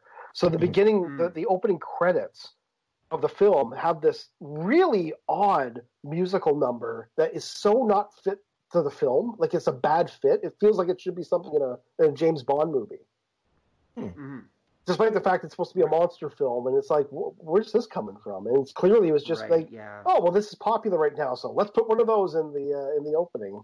It's really strange. Okay, weird. Yeah. Huh. Mad Monster Party. People nowadays would know it as Hotel Transylvania. Yeah, basically. There's a lot of similarities. Yeah, that does sound familiar. Yeah. Yeah, I don't want to ruin part of the surprise for anybody who hasn't seen Mad Monster Party. There's kind of it's a twist at the end, and like I say, it's very reminiscent of a Hotel Transylvania. Yeah. Right. Okay. Weird. Okay, so my next pick is a bizarre and somewhat obscure film. I think I showed it to you guys years ago, maybe not, called Wild Zero. Yeah. Oh, yeah.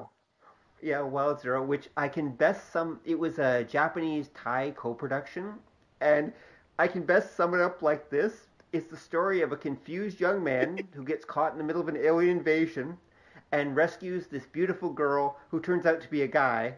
And so he's basically confused because he has a real hard-on for this guy, and he can't decide whether he's really in love with this, transvestite or not. In the meantime, there's an alien plot where the aliens are basically raising massive amounts of dead, very similar actually, Planet from Outer Space. Yeah. In fact, actually, it's very similar in a couple different ways. Yeah. And so they're fighting a zombie army, and at the meantime, he worships this guitar group called Guitar Wolf, and who eventually show up in the film and help him fight off the alien invasion in one of the most bizarre battle scenes I've ever seen of its kind. Yeah, and it has oh my god, it has a lot of weird lines in that, but it's so bizarre and so entertaining and so I don't know how else to describe it, but Wild Zero, I definitely recommend people go take a look for it. That's a good one. Yeah, okay. Do you have any others, Chad? I have. I'll do one other animated one, which is Watership Down. Oh, Watership Down, if you've never seen it, is basically the story of like the lives of rabbits, and you're thinking to yourself, "Wow, that'll be fun, right?" No, not at all. It's like it kind of doesn't shy away from. Sorry, go ahead. I was going to say, it would be like if they made a story of ducks, except that these are not the Donald and the Daisy ducks. These are the rapey ducks that, that ducks actually are. Yeah, it's almost like, well, they wanted to make they wanted to make it an animated movie about rabbits. Mm-hmm. Instead of going to Disney, they went to National Geographic instead and just kept the animation part. Like, I mean, it's based off a book, but this thing doesn't pull any punches of like, yeah, rabbits are at the bottom of the food chain, and when they're not busy running from stuff that's trying to eat or kill them. They're trying to kill each other. Like, yeah. Yeah, well, it's a whole allegory about like society and hierarchy and everything. I remember seeing it in the theaters as a kid, and it scared the crap out of me. I saw it on TV. Oh my God, you saw it in the theater? Yeah, so the theaters, there's no escape. You can't get up and leave or turn the channel. You just have to watch this thing, and it's you couldn't make it now. Like, you just couldn't. No. Oh no. No, that's right up there with When the Wind Blows. Yeah. I mean, it's like a traumatizing film. Oh yeah, especially for young kids. Well, and especially because it's about rabbits. Mm-hmm. You just kind of go, well, where's the cute stuff? I'm like, it's under all the blood. Just kind of look for it. Yeah, because they're cute. They're cute. It is. Somebody said they're not singing songs or anything. They're. Yeah, we're gonna make a film about rabbits. Should we go to Disney? No, let's see what Tarantino's doing. Yeah, pretty much. Well, it's weird because they actually did try to. They re-brought it back sort of as a TV show a few years back. And you're kidding? Yeah, but within TV show broadcasting, subject matter limits, right? So obviously, it was just a pale version of the original. And the thing is, the movie is very true to the book, and the book is like this too. The book doesn't pull any punches. It goes, like being a rabbit kind of sucks. Yep. Yeah, it does. Huh. Okay, I can definitely see that. All right, Don, what's your next one? I'll go with Psychomania.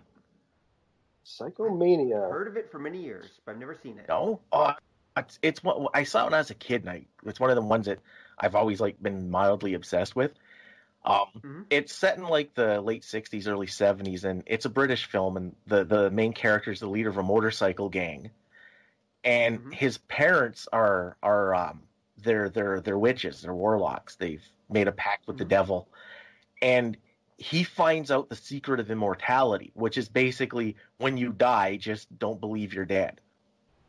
There's not much more to it than that. So he's trying to get his gang to kill themselves, so they come back as these invulnerable, demonic monsters. And the best part of the film is he's taught them this, and you see them offing themselves in all these interesting semi-comedic ways. Right. There's one scene at the morgue where the janitor's sweeping up, and you hear this knocking, and he looks over at the freezers, and the one guy's leaning over going, "Hey, could you open this? It's cold in here." Oh, weird. Jesus. Okay. It is. It's really weird. It's one of them ones. It's low key, but it is kind of creepy, especially when you get to how it ends and you find out what's going on and all that. Right.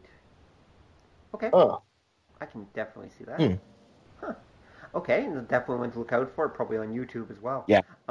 My next pick would probably be Them, THEM. Oh yeah. Which is, it is not a terrible film. I actually really almost shouldn't include it. It's more of a cult film than a terrible film. It's much better than you would actually think it is. But it is, especially with that. It's basically the story of the people are disappearing in this desert town, and so some other people, researchers or whatever, show up and try to find out what's going on, and discover that nuclear tests have grown the local ants to the size of Buicks, and the ants are basically slowly working their way. Well, they're being ants. They're just being giant-size ants. So among other things, for food, they're harvesting the local people, and they've got these gigantic ant animatronic creatures that they've built for the show, which are awesome to look at. And of course, it has that classic sound that the ants make. Yeah. And once you've seen them, if you were to hear that sound, you would freak the hell out. It's creepy as hell, and it actually is. Actually, I really shouldn't include it because it really is actually a good film, surprisingly good for what it is. Well, I was going to say, Rob, it does sort of technically qualify because it doesn't quite grab the ambition that the story demands. It can't. Yeah. That's true. It's one of those weird movies that I'm amazed has never been like remade, especially nowadays when like doing a horde of giant computer ants would be a snap. Yeah. Yeah. You know, they can't get the scope in there because it would just been too expensive, but they could do it now. I've always said if you're going to remake something, remake that thing. It would be really something to watch that. You know, with the scope that story was really intended for. So. They do a pretty good job, even with the scope they've got, even with their limited budget and everything. They do a pretty good job considering when it was made and how it was made. Yeah. Yeah, it's another one. It's kind of the pinnacle of the radioactive, like, mutant giant insect films. Pretty much, yeah. Well, I think it was that or the Deadly Mantis. Yeah, it sort of kickstarted that whole radiation makes things very big and pissed off genre. It was, because I mean, up until that point, you look at something like the Beast from 20,000 Fathoms. That's more like radiation wakes up something that should have stayed asleep. This is now like, okay, radiation's now actually actively creating monsters, not just waking them up anymore. You know. Yeah. Yep. Exactly. Radiation's going to kill us all. Yeah. All right. So let's bring this on home then. So Don, do you have a final one from your list you're going to pick? A final one. Okay, I'm gonna. Yeah. What do you want to end off on? Oh, decisions. I know you have a long list. Decisions. I think I'm gonna go with another one that's a weird, creepy film. Was Ben. Oh yeah. Oh, good film. Yeah. Yeah, and it's one that I only found out years later that it kind of became a genre on its own, and it's a sequel to the movie Willard. Yes, it is. And Ben is the heartwarming story of this like lonely outcast boy that makes friends with a giant killer rat that helps him exterminate his enemies. Yep. Yep. And it's notable. The theme song is this like touching love song sung by a young Michael Jackson. Yes. Yes, it is. That's what it's famous for. That yeah. I don't think people realize is being sung to a giant killer rat. Yeah, that's true. Well, because the song is about like friendship and a great love for your friend and everything like that. But yeah, it's a giant killer rat. Yeah, it's basically the story is like a heartwarming version of Unknown Origin. If you've ever seen that movie. Okay, yeah. Rob, you not familiar with that one? No, I'm not actually. It's another giant rat movie in New York? Yeah, Peter Weller is it's Peter Weller versus a weird giant, like kind of dog-sized rat that keeps breaking into his house. he's trying to renovate an old building, and this thing doesn't like that idea. So it's him versus this big rat. Wow. Peter Weller, also Buckaroo Banzai. Yeah, exactly. Coincidentally enough. Yeah. All right. So Chad, do you have a final one you want to mention, or? No. Listen, I got a list as long as my arm, but I'll mention this one again, sort of quasi-animated, called Alice, which was a Czechoslovakian take on Alice in Wonderland. I don't know if you've ever seen this thing. It's this weird hybrid live-action animated movie, and not traditional hand-drawn animation, but like creepy stop-motion animation. It has this look to it, this very broken, rundown look, like. Wonderland is like basically portrayed as a series of inside like a sort of a tenement house.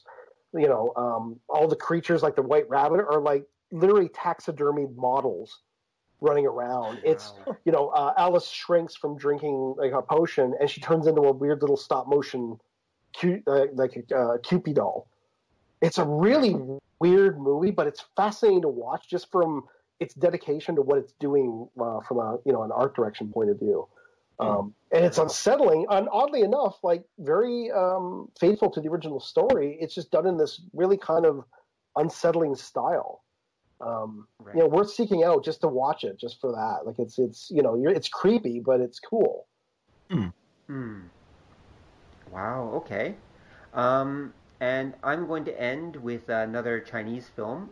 This one's not in the league of Taoist Drunkard. Again, it's another one like them. It's kind of like borderline, depends on your perspective, I guess. Mhm. And that's Chinese Ghost Story. Oh, yes. Oh, yeah, it's a good one. Chinese Ghost Story is another incredibly entertaining film, but at the same time really bizarre. Mhm. The short version is it's about a scholar. It takes place in old China, and this young scholar can't find any place to live, so he stays at a temple, and he meets this beautiful ghost that it turns out is a slave to a giant demon tree.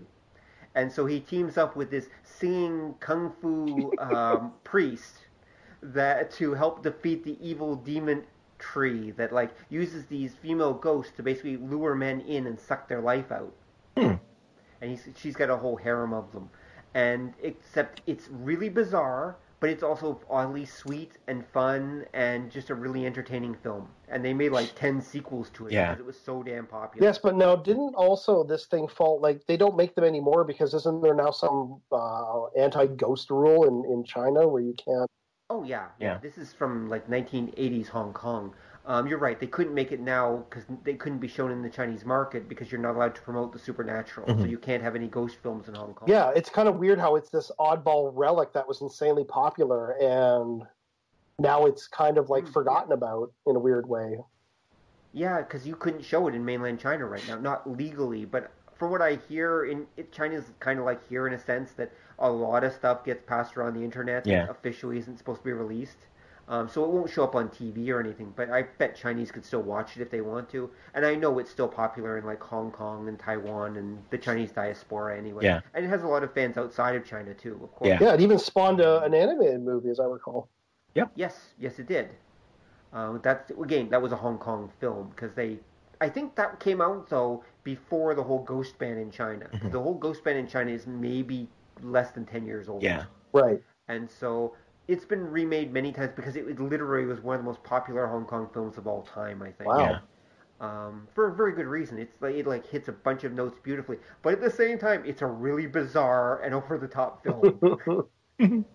And so that's why I would recommend anyone check out, if they can, Chinese Ghost Story. Just number one, don't see any of the sequels, which are mostly just remakes of the first one anyway. Chinese Ghost Story, the first one, if for no other reason than the Dao song that the Kung Fu priest sings, and which will be stuck in your head for ages. It's just awesome.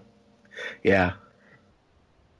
All right, so I think that concludes our speed round, and I think we have definitely covered a whole buttload of interesting not cult, but definitely imperfect watchable films. And the holiday special.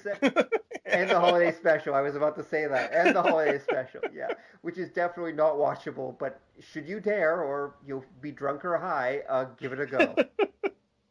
In fact, I recommend you be in one of those states for that thing. Yeah, it helps. Or the Riff Tracks version. But I'm not even sure Riff Tracks could save that. No, there's just no. I mean, it does include... Now, this is just a quick question, because it's been a long time.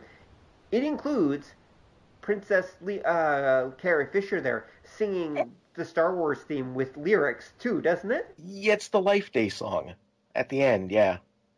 Okay, and that's the Star Wars song with lyrics, basically. I think it kind of is. It can be hard to peg down because this is like when your family gets eaten by a werewolf, how your mind blocks it out. Yeah, right. The movie's like that. Yeah. Because I know there is a version of it with lyrics, and I think that was it. Yeah. I think that's what she's singing. Yeah, I do think it is. I know that there is the singing bit at the end. But anyway. Well, there's more than one singing bit, because B. Arthur sings, too. Yeah, there's a lot of singing in it. Yeah. Oh, my God. Exactly. Yeah, exactly. Oh, my God, that means I just forgot another awesome film, or just remembered one. But anyway, or awesome but terrible film. But okay, well, we'll have to do a sequel someday. Okay. So we'll just have to do this again. There's no other choice. But not anytime soon, because I think we've given our audience more lovable films than they can probably handle for a while. Yeah. But I do recommend people check all of these out. I mean, I'll put links to them in the show notes. If I can't find the actual film on YouTube, I'll at least put the trailer in the show notes so you can see most of them. Mm-hmm. And I imagine I can find trailers to pretty much everyone on YouTube. Yeah. If not the link to the actual film. I'll try to put both up if I can. Yeah. So if you want to see these films, come on over to obeythedna.com and check the show notes, and you'll probably be able to find them. If not, check out, Google it, YouTube it, and you'll probably find most of them because, yeah, some of them are probably out of copyright, and a lot of cases the studios just don't care. Yeah. Yeah. All right, so any final words, Chad? No, it's been a lot of fun. Thanks for having me back, guys. Oh, thanks for coming on. You were indeed the perfect person to come on and talk cult movies with. Mm-hmm. Yeah. Well, if there's ever a Son of Cult Movies podcast, give me a call. We definitely will. How about you, Don? Any final words? Oh, no, I think we got pretty much everything we're going to get, so. All right, on that note, thank you everyone for listening, and please tune in next time when we'll talk about something equally awesome that you will not believe and will not be the Star Wars Holiday Special because we've already talked about it. Here you go. Rob, I'll give you a perfect way to go out on this thing. In the immortal words of the final scene from the Plan 9 from Outer Space, can you prove that it didn't happen? Good night, folks.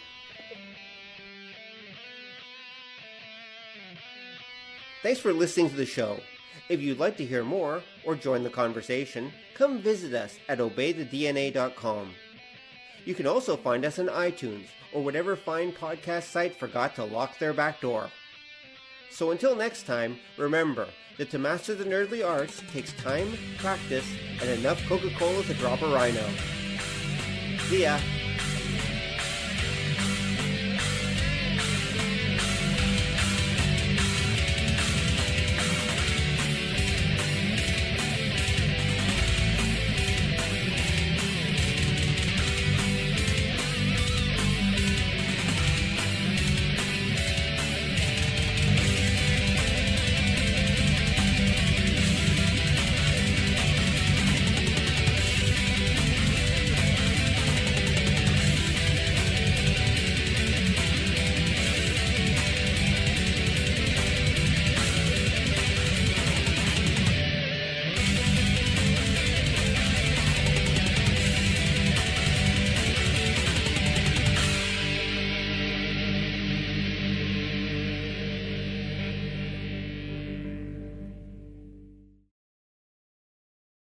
Come on over and join the conversation at obeythedna.com, where you will find show notes and more.